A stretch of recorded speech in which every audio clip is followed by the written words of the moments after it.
We're joined right now on realculture.com by Kathleen Sullivan. She's the Executive Director of the Canadian Agri-Food Trade Alliance, or better known as CAFTA. Welcome today, Kathleen. Thank you, Sean. Kathleen, let's talk about the European-Canadian Free Trade Agreement and agriculture's place in that agreement. Would agriculture come out the winner?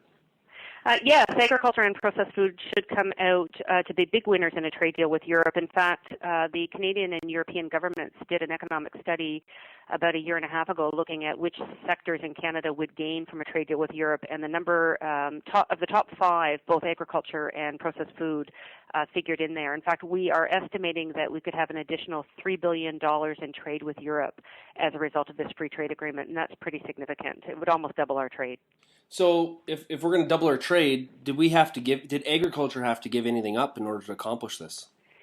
Well, it's a free trade deal, and so the Europeans will be looking for access into Canada as we're looking for access into Europe. But one of the nice things about the Canada-EU Free Trade Agreement is that it's very comprehensive. It covers not just agriculture, but virtually any topic you can think of: labor mobility, government procurement, financial services, investment, and a host of others.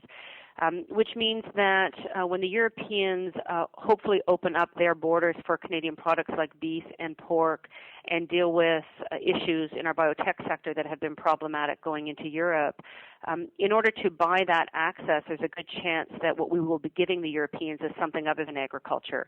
Perhaps it's government procurement that's most important to them and access to Canada's government procurement markets.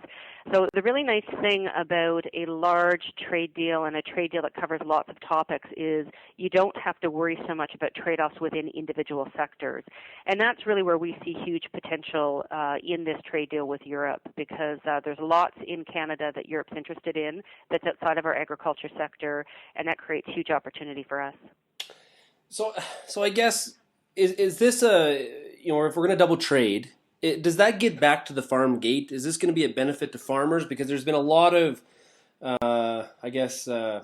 stones being thrown from the National Farmers Union in regards to this is all about, catering to large corporations and not farmers. What's your opinion? I think quite the opposite. I mean, the deal is so big that I think there's a potential for lots of different sectors and lots of different organizations in Canada to benefit, but farmers would be huge beneficiaries. We estimate that 9 out of every 10 farms in Canada is dependent on trade. They're either growing and selling products directly into international markets, or they're growing and selling products that are priced on international markets. So, I think we often think of agriculture as being solely a domestic industry, but it's not. I mean, we already export half our beef, 60% of our pork, half our wheat, over 70% of our canola. These are sectors that are heavily reliant on export opportunities. Right now, we have virtually no access into Europe for beef or pork, and although we have access on paper for canola, because of GMO issues, there's no trade. If we can open up Europe with 500 million people for beef, pork, and canola products, that is a huge win for farmers in this country. And yes, it's also a win for our food processing sector. And I think it's important to remember that the food processors are the number one purchaser of farm gate products in Canada. So you have a double win here really for agriculture. You've got the direct win from opening up markets for primary products, and then you also have opportunities to feed in the food processing sector that in turn will start to ship more product to Europe. So this is a huge win for farmers, and really agriculture is one of the sectors that has the most to gain in this deal and really could come out as the biggest winner. And by what I've read, we weren't forced to make changes to our single desk on wheat or on supply managed either, right? So far the Europeans have made no indications that they're interested in dismantling our supply management systems or the wheat board, as I understand it. I think it would be highly unlikely that the Europeans would push for something like that in a bilateral deal. It's not the sort of thing you would, structural changes like that you generally wouldn't give up in a bilateral deal. That would be something left to talk about at the WTO and a multilateral forum. I think there is a good chance that the Europeans would like to see some additional market access on some dairy products. But I'm still not seeing that as one of their top priorities in these negotiations, and it's certainly not their most pressing issue. I think their most pressing interests lie outside of agriculture. And are the Europeans going to be reducing any of their agricultural subsidies because of the agreement? It's unlikely they'll address domestic subsidies. Again, a bilateral is just not the forum for that, because if they reduce domestic subsidies for us, they've essentially reduced them for every other country in the world. So again, you really, this is why a WTO becomes so important. And I know we often lose track of the WTO because the talks seem to be dragging on for a long time. But, to really get at export subsidies, to really get at domestic subsidies, you really can only do that through a multilateral trade deal.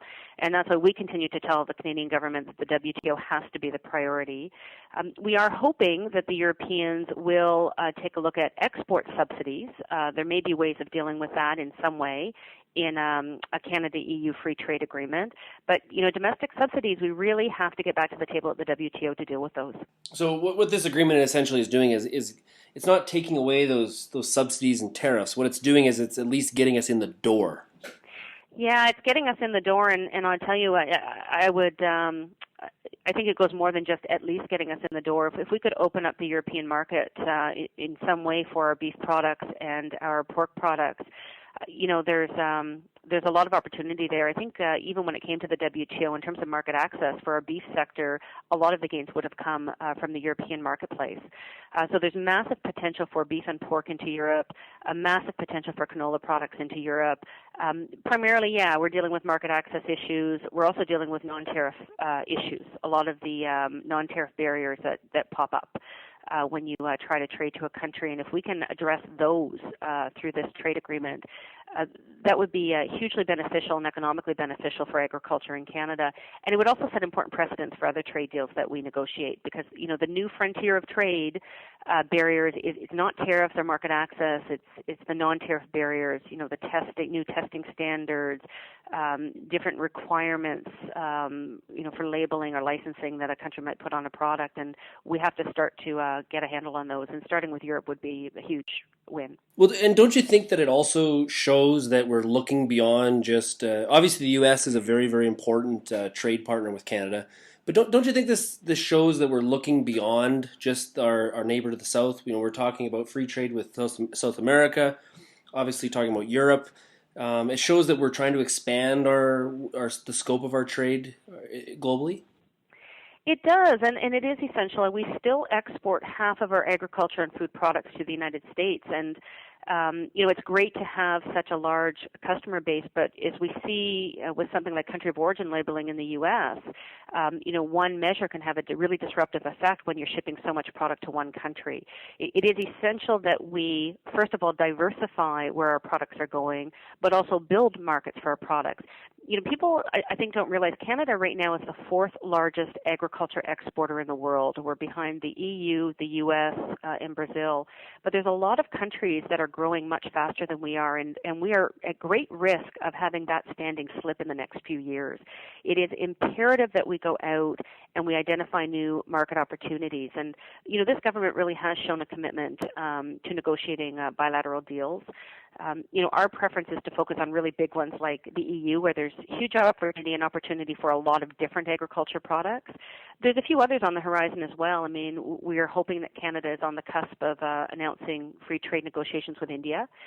There could be big opportunities there for a lot of products. The Trans-Pacific Partnership has been bounced around, and Canada's possible membership there. Those are really large trade deals with really large markets that could really help us in terms of our export opportunities.